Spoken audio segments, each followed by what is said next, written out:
Hello guys, അപ്പോൾ തുടങ്ങാം. This is ബൊഗ്വേ ചാനൽ. മദൻ ആദ്യമായി രചനയും സംവിധാനവും ചെയ്ത് അഭിഷൻ ജീവിന്ദ്, അനശ്വര രാജൻ എന്നിവരെ പ്രധാന വേഷത്തിലാക്കി പുതുതായി റിലീസ് ചെയ്ത ചലച്ചിത്രമാണ് വിത്ത് ലവ്. അതൊരു റൊമാൻറ്റിക് കോമഡി ചിത്രമാണ്. ആൻഡ് അഭിഷനാണ്, നിങ്ങൾക്കറിയാം, ടൂറിസ്റ്റ് ഫാമിലി എന്ന സിനിമ ശശികുമാറിൻ്റെ തമിഴ് ഫിലിം ഡയറക്റ്റ് ചെയ്തതാണ് പുള്ളിയുടെ ആദ്യ നടനായിട്ടുള്ള ഒരു ഡെബ്യൂട്ട് ഫിലിമാണ് വിത്ത് ലവ്. അപ്പോൾ ഈ സിനിമയിൽ പ്രൊഡ്യൂസ് ചെയ്തിരിക്കുന്നത് സൗന്ദര്യ, രജനീകാന്ത് ഒക്കെ ഉണ്ട്. ആൻഡ് സിനിമയുടെ സിനിമാറ്റോഗ്രഫി ശ്രേയഷാണ് ചെയ്തിരിക്കുന്നത്. എഡിറ്റിംഗ് ചെയ്തിരിക്കുന്നത് സുരേഷാണ്. ഇതിൻ്റെ മ്യൂസിക് ചെയ്തിരിക്കുന്നത് ഷോൺ റോൾഡൻ ആണ്. നിങ്ങൾക്കറിയാം, എനിക്ക് ഒരു വൺ ഓഫ് ദ ഫേവറേറ്റ് ആയ ഒരു മ്യൂസിക് ഡയറക്ടറാണ് ഷോൺ റോൾഡൻ. അപ്പോൾ സിനിമയിലേക്ക് വരുമ്പം പെർഫോമൻസിൻ്റെ കാര്യം പറയുമ്പോഴേക്കും അഭിഷൻ ജീവന്ദ് പലരും പറഞ്ഞു PR ആണ്, അതായത് പ്രദീപ് രംഗനാഥിൻ്റെ ആ ഒരു 2.0 വേർഷനാണെന്നൊക്കെ. ഒന്ന് രണ്ട് മാനറിസം നമുക്ക് അവിടെ കാണാൻ കഴിയുമെങ്കിലും അതുപോലെ നമുക്ക് കണക്ട് ചെയ്യേണ്ട ആവശ്യമൊന്നുമില്ല. പുള്ളിക്കായിട്ടുള്ള ഒരു സെപ്പറേറ്റ് റോള് തന്നെയാണ് ചെയ്തേക്കുന്നത്. കിട്ടിലം പെർഫോമൻസ്, ഫസ്റ്റ് പടമാണ് നടനായിട്ട് കിട്ടിലം പെർഫോമൻസ് എന്നെ അഭിഷേക് ചെയ്തിട്ടുണ്ട്.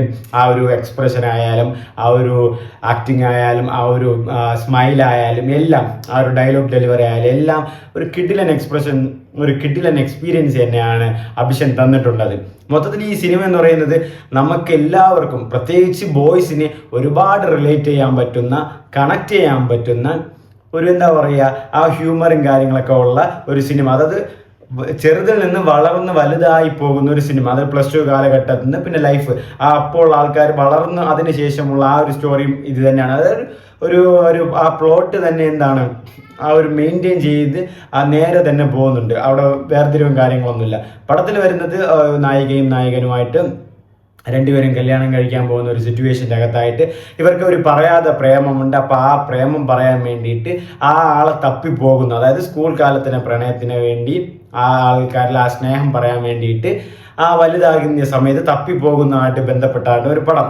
അപ്പോൾ അതുമായിട്ട് ബന്ധപ്പെട്ട് കുറേ സീൻസുകളും കാര്യങ്ങളും വളരെ റിലേറ്റഡ് ആയിട്ടുള്ള നല്ല ഹ്യൂമറും കാര്യങ്ങളുള്ള ഒരു പടം തന്നെയാണ്. എനിക്ക് ഒരുപാട് ഇഷ്ടപ്പെട്ടു. പിന്നെ അനശ്വരയുടെ റോളും നന്നായിട്ടുണ്ടായിരുന്നു. പിന്നെ ചില സമയങ്ങളിലൊക്കെ ഈ തമിഴ് പറയുമ്പോൾ മലയാളം പോലെ വരുന്നുണ്ട്. അതൊരു വലിയ നെഗറ്റീവ് അല്ല, എന്നിരുന്നാലും ഇടയ്ക്കൊക്കെ എനിക്ക് തോന്നിയിട്ടുണ്ടായിരുന്നു. ബട്ട് എനിക്ക് തോന്നുന്നു ഈ സിനിമയോടെ തമിഴിൽ മമിത ബൈജു ഒരുപാട് ഫാൻസിനെ പിടിച്ചോലെ അനശ്വര രാജനും ഫാൻസ് പിടിക്കാൻ ചാൻസ് കൂടുതലാണ്.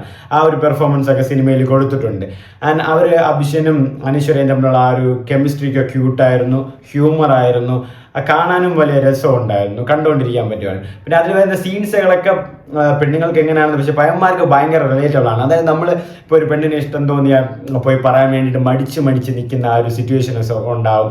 അത് പറയാതെ പോയിട്ട് അവൾ പോയതിന് ശേഷം നമ്മൾ കിടന്ന് ടെൻഷൻ അടിക്കുന്ന സിറ്റുവേഷൻസ് ഉണ്ടാവും.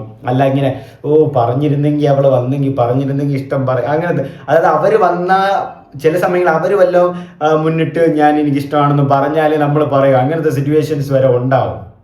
അപ്പോൾ അതുപോലെ ബോയ്സിന് വളരെ കണക്റ്റ് ആയിട്ടുള്ള, റിലേറ്റബിൾ ആയിട്ടുള്ള സീൻസും കാര്യങ്ങളൊക്കെ ഇതിലുണ്ട്. ആൻഡ് ഇതിൽ ഷോൺ റോൾഡൻ്റെ മ്യൂസിക് വരുന്നത് സൂപ്പർ മ്യൂസിക്. അതായത് ഈ +2 ടൈമിലൊക്കെ ഒരു പാട്ടും അവിടുത്തെ ആ മ്യൂസിക്കും കാര്യങ്ങളൊക്കെ കൊണ്ടു വേറെ ലെവൽ. അതായത് ആ ഒരു വൈബിനെ പിടിച്ച് അങ്ങനെ അത് നിങ്ങൾക്കറിയാം, ഷോൺ റോൾഡൻ്റെ മ്യൂസിക്കും കാര്യങ്ങളൊക്കെ അങ്ങനെയാണ്. ആ ഒരു വൈബിനെ ഇങ്ങനെ പിടിച്ചു കൊണ്ടുവരുന്ന മ്യൂസിക്കും കാര്യങ്ങളാണ് സിനിമയിൽ ഉടനീളം കൊടുത്തത്. ആൻഡ് പിന്നെ ഈ സിനിമയിൽ കുറച്ച് നന്മകൾ ഒരുപാടുണ്ട്. അതായത് ക്ഷമിച്ചു കൊടുക്കുക, സഹകരിക്കുക എന്നുള്ളതൊക്കെ, എന്ത് തെറ്റ് ചെയ്താലും അങ്ങനത്തെ ഒരു ടു മച്ച് ഓഫ് നന്മ, ഒരുപാട് നന്മയും കാര്യങ്ങളും പറയുന്നുണ്ട് ഈ പടത്തിൽ. അതുകൊണ്ട് എനിക്ക് തോന്നുന്നു ഇത് അങ്ങനെയുള്ള പേഴ്സൺസിനൊക്കെ ഭയങ്കര റിലേറ്റ് ആകും, ഇമോഷണലി കണക്റ്റീവ് ആവും. കാരണം ഇങ്ങനെ സോറിയൊക്കെ പറഞ്ഞു പോയവർ, അല്ലെങ്കിൽ സോറി ഫൊർഗീവ് ചെയ്ത് പോയവർക്കൊക്കെ അത് ഭയങ്കര റിലേറ്റ് ആവും, കണക്റ്റ് ആവും. അത് സിനിമയും അവർ നല്ല രീതിക്ക് അത് കണക്ട് ചെയ്യുകയും ചെയ്യും. ആൻഡ് മദൻ നന്നായിട്ട് തന്നെ ഡയറക്റ്റ് ചെയ്തിട്ടുണ്ട് സിനിമ. ആദ്യ സിനിമയാണ്, written and directed by Madhan, നന്നായിട്ട് തന്നെ ചെയ്തിട്ടുണ്ട്. ആൻഡ് ഈ സിനിമയിലെ വിഷ്വൽസും കാര്യങ്ങളൊക്കെ അടിപൊളിയായിരുന്നു, നല്ല കളർഫുള്ളായിട്ട്, കാണാൻ നല്ല എൻജോയബിൾ ആയിട്ട്. ആൻഡ് അവരുടെ കൊറിയോഗ്രാഫി, കുറച്ച് ഡാൻസും കാര്യങ്ങളും എല്ലാം നന്നായിട്ട് തന്നെ അവർ ചെയ്തിട്ടുണ്ടായിരുന്നു. ആൻഡ് എനിക്ക് ഏറ്റവും ഇഷ്ടപ്പെട്ടത് ഞാൻ പറഞ്ഞില്ലേ, ആ ഒരു +2 ടൈമിൽ, അതായത് നമ്മളാണ് അവിടെ, അതായത് നമ്മൾ സ്കൂൾ ടൈമിൽ നമ്മൾ ഇതൊക്കെ കാണിച്ചു കൂട്ടും. അതൊരു പെണ്ണ് വരുമ്പോൾ ഇഷ്ടം പറയണമെന്നുള്ള ആ ഒരു ടൈമിലുള്ള ഒരു ടെൻഷൻ, അപ്പോൾ അത് നമുക്ക് കണക്റ്റ് ആവും. പ്രത്യേകിച്ച് പയ്യന്മാർക്ക്, പെണ്ണുങ്ങളുടെ കാര്യം എനിക്ക് അറിയില്ല, അതുകൊണ്ടാണ് ഞാനത് കൂടുതൽ എക്സാജറേറ്റ് ചെയ്യാതെ. അപ്പോൾ പയ്യന്മാർ അവൾ വരുന്നപ്പോൾ ഈ പറയടാ, ഞാൻ കൂടുതൽ പേടിച്ച് ടെൻഷൻ അടിച്ച് വീഴുക. അതായത് പടം പ്രഡിക്റ്റബിൾ പടം തന്നെയാണ്. നമ്മൾ കണ്ട് ഒരുപാടൊക്കെ കഴിഞ്ഞ പടം തന്നെയാണ്. ഒരു ആസ് യൂഷ്വൽ സ്റ്റോറി തന്നെയാണ്. ബട്ട് എന്നിരുന്നാലും അതിൽ കാണിക്കുന്ന കാര്യങ്ങളുമായിട്ട് നമ്മളിങ്ങനെ കണക്ട് ചെയ്ത് റിലേറ്റ് ചെയ്ത് ഇമോഷണലായിട്ട് ഇങ്ങനെ പോകുന്നതുകൊണ്ട് സിനിമ കണ്ടിരിക്കാൻ പറ്റും. എനിക്ക് സിനിമ നന്നായിട്ട് ഇഷ്ടപ്പെട്ടു, നന്നായിട്ട് കണക്റ്റായി, നന്നായിട്ട് റിലേറ്റായി. കാരണം ഞാൻ പറഞ്ഞില്ലേ, ഇല്ല ഞാൻ സംസാരിക്കില്ല, ഞാൻ അവളോട് ഇഷ്ടം പറയില്ല. അങ്ങനത്തെ സിറ്റുവേഷൻസ് എനിക്കും ഇല്ല അത് മറന്നേക്കാം, അത് മാച്ചേക്കും. അപ്പോൾ അങ്ങനത്തെ സിറ്റുവേഷൻസും കാര്യങ്ങളൊക്കെ ഒരുപാട് പ്രത്യേകിച്ച് പയ്യന്മാർക്ക് കണക്റ്റ് ആകും. മൊത്തത്തിൽ ഒരു അടിപൊളി പടം, ഒരു ഹ്യൂമർ സൈഡുള്ള ഒരു നല്ലൊരു പടം, കണക്റ്റ് ആയുള്ള റിലേറ്റബിൾ ആയിട്ടുള്ള ഇമോഷണൽ ആയിട്ടുള്ള ഒരു നല്ലൊരു കോമഡി, റൊമാൻറ്റിക് കോമഡി പടമാണ് വിത്ത് ലവ്. അഭിഷേകനൊക്കെ സൂപ്പറായിട്ട് ചെയ്തിട്ടുണ്ട്, നല്ല കോമഡിയൊക്കെയാണ്. അഭിഷേകൻ്റെ മുസ്ലിം പെണ്ണ് നിങ്ങൾ ഈ ചുമ്മാ ഞാൻ അവളെ പ്രേമിക്കുന്നൊന്നുമില്ല, പോയിട്ട് നമസ്കരിച്ചുകൊണ്ടിരിക്കും. അത് ആ ഒരു കോമഡിയൊക്കെ അവർ ഇങ്ങനെ അത് എന്തിനാ വേണ്ടി, അതാണ് പറഞ്ഞത്. ഞാൻ ചിലപ്പം ആൾക്കാരൊക്കെ റിലേറ്റബിൾ ആയിക്കോളും ആ സീനുകളും കാര്യങ്ങളൊക്കെ, ഒരു തമാശക്കെങ്കിലും. അപ്പോൾ അങ്ങനത്തെ സീൻസും കാര്യങ്ങളും ഒരുപാടുണ്ട്. അപ്പോൾ കുറച്ച് കോമഡിയും കാര്യങ്ങളൊക്കെ. പിന്നെ ഞാൻ പറഞ്ഞില്ലേ, ടു മച്ച് ഓഫ് നന്മ. മൊത്തത്തിൽ ഒരു നല്ല കോമഡി റൊമാൻറ്റിക് പടം തന്നെയാണ്. നിങ്ങൾ ധൈര്യമായിട്ട് വിത്ത് ലവ് കാണാം. ഒരു നല്ലൊരു പടം വിത്ത് ലവോടുകൂടെ തന്നെ നിങ്ങൾക്ക് ഇറങ്ങി, നിങ്ങൾക്ക് പറ്റിയ അവസരമാണ്. നിങ്ങൾക്ക് ഇഷ്ടം തുറന്നു പറയാനുള്ളവരോട് വിത്ത് ലവ് സിനിമ കാണാൻ വേണ്ടിയിട്ട് നിങ്ങൾ വിളിച്ചുകൊണ്ട് പോയിട്ട് ഐ ലവ് യു എന്ന് പറഞ്ഞു. അതിനെ അടിയിട്ടാതിരിക്കുന്നതെല്ലാം നിങ്ങളുടെ മാറ്ററാണ്, അതെനിക്ക് അറിഞ്ഞുകൂടാ. അതുമായിട്ട് എൻ്റെ അടുത്ത് വരികയും ചെയ്യരുത്.